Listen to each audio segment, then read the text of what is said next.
On nous demande ici de calculer ce déterminant-là et on va pour cela classiquement essayer d'établir une relation de récurrence sur ce déterminant-là en effectuant dans le déterminant un développement selon une ligne ou une colonne bien choisie. Remarquons tout d'abord que l'on a ici le même motif qu'ici, mais deux tailles en dessous.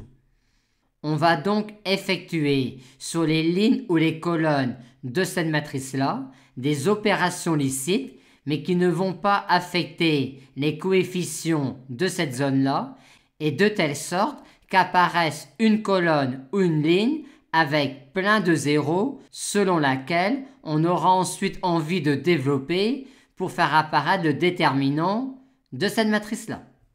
On va commencer par remplacer cette colonne-là par cette colonne-là plus cette colonne-là, ce qui nous donne cela.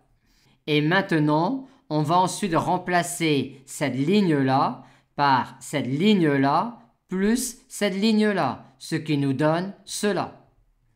Et en développant alors ce déterminant-là selon sa première colonne, on obtient ce déterminant-là.